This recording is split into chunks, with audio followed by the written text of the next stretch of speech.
بسم اللہ الرحمن الرحیم۔ میزاب چینل کے معزز سامعین السلام علیکم۔ ہیلو پاپا، کہاں ہیں آپ؟ گڑیا میں آفس میں ہوں۔ کیوں، کیا ہوا گڑیا؟ پاپا آپ جلدی گھر آ جائیں، مجھے اپنے فرینڈ عامر کے ساتھ 14 اگست کی شاپنگ کرنے جانا ہے۔ گھر کوئی بھی نہیں ہے، آپ بھی تو کالج سے ہی اپنے فرینڈ کے ساتھ شاپنگ کرنے چلی گئی ہیں۔ مجھے وائٹ شرٹ اور ٹراؤزر لینا ہے تاکہ کل جب میں گال پر دل دل پاکستان لکھواؤں تو جو دیکھے وہ دیکھتا ہی رہ جائے۔ پچھلے سال کی طرح اس بار بھی ہم خوب انجوائے کریں گے۔ عامر نے تو 14 اگست کے لیے نئی بائک بھی لے رکھی ہے۔ پاپا اوکے بیٹا، میں آتا ہوں۔ سامنے ہاتھ میں گن پکڑے ایک ریٹائرڈ فوجی جو بڑھاپے کی کئی مسافتیں طے کر چکا تھا کھڑا تھا۔ اس کی نم آنکھوں نے ماڈرن بابو کو حیران ہو کر سوال پوچھنے پر مجبور کر دیا کہ بابا جی خیر تو ہے؟ کیا ہوا؟ آپ کی آنکھیں نم کیوں ہیں؟ بابا جی صاحب کچھ نہیں، مجھے اپنے بچپن کے دن یاد آ گئے جب میں نے اپنی بہن سے کہا تھا کہ باجی مجھے بھی جھنڈا چاہیے، مجھے بھی جھنڈا لہرانا ہے اور آواز لگانی ہے کہ لے کے رہیں گے پاکستان، بن کے رہے گا پاکستان۔ صاحب میری بہن چپکے سے اندر گئی اور اپنی سبز قمیض کا دامن پھاڑ کر مجھے کہتی ہے جاؤ بھائی لکڑی کا ڈنڈا لے آؤ۔ پھر میری بہن نے پہلی مرتبہ میرے ہاتھ میں جھنڈا دیا اور میں بہت خوش تھا۔ آج معلوم ہوا کہ وہ خوشی کس بات کی تھی۔ وہ خوشی اس بات کی تھی کہ میں نے پاک سرزمین کو اپنی بہن کے دامن سے پہچان دی تھی۔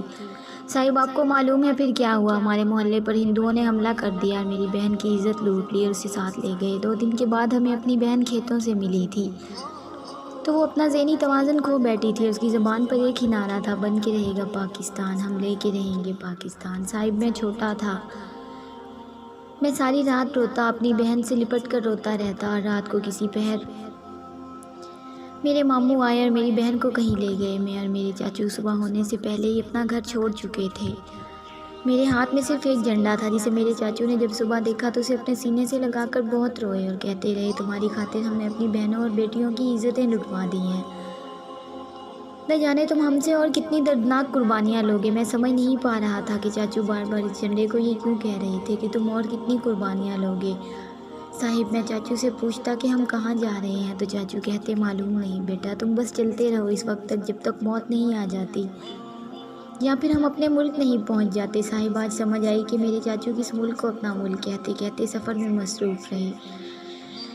راستے میں بہت لوگ مرے ہوئے تھے۔ ایک مکان میں ہم چھپے ہوئے تھے کہ ایک دودھ پیتا بچہ رونے لگا تو اس کی ماں نے اس کا گلا گھونٹ دیا تاکہ وہ ہمیں پکڑوا نہ دے۔ صاحب ہر طرف لاشیں بچھی تھیں اور گدھ اور جانور انہیں کھانے میں مصروف تھے۔ ہم کچھ لوگ رات کو وہیں رک گئے تاکہ اس جگہ رات گزار سکیں۔ اور صاحب معلوم ہے آپ کو ساری رات میرے چاچو کیا کرتے رہے؟ ساری رات میری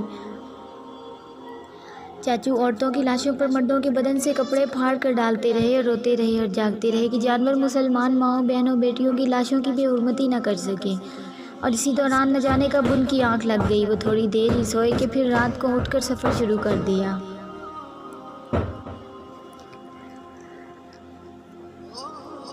ساری رات میرے چاچو عورتوں کی لاشوں پر مردوں کے بدن سے کپڑے پھاڑ کر ڈالتے رہے اور روتے رہے اور جاگتے رہے کہ جانور مسلمان ماؤں بہنوں اور بیٹیوں کی لاشوں کی بے حرمتی نہ کر سکیں۔ اور اسی دوران نہ جانے کب ان کی آنکھ لگ گئی، وہ تھوڑی دیر ہی سوئے تھے پھر رات کو اٹھ کر سفر شروع کر دیا۔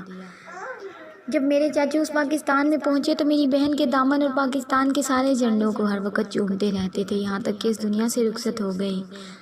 معلوم ہے صاحب کہ ہمارے چاچو کیا کہا کرتے تھے؟ جب بھی کوئی شخص بھارت کی بات کرتا تو آپ رونے لگتے اور کہتے کہ خدا کے لیے اس ملک کا نام مت لو جس نے پاکستان کی قیمت ہم سے، ہماری ماؤں اور بہنوں اور بیٹیوں کی عزتیں لوٹ کر وصول کی ہے۔ صاحب دیکھو نہ جن عورتوں کو بچانے کے لیے جن عزتوں کو بچانے کے لیے ہماری ماؤں اور بہنوں نے کنوؤں میں چھلانگیں لگا دی، انہیں آج ہماری بیٹیاں سرعام نیلام کرتی پھر رہی ہیں۔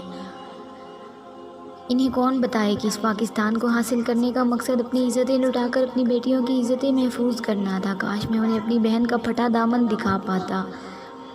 امید ہے دوستو آپ کو یہ چھوٹی سی موٹیویشنل سٹوری پسند آئی ہوگی۔ اگر آپ کو یہ ویڈیو پسند آئے تو اسے لائک اور اپنے دوستوں کے ساتھ شیئر بھی لازمی کریں۔ اور اگر آپ میرے چینل پر نئے ہیں تو چینل کو سبسکرائب کریں اور ساتھ میں لگے گھنٹی کے بٹن کو ضرور دبائیں تاکہ ہر نئی ویڈیو کا نوٹیفیکیشن آپ دوستوں تک سب سے پہلے پہنچ سکے۔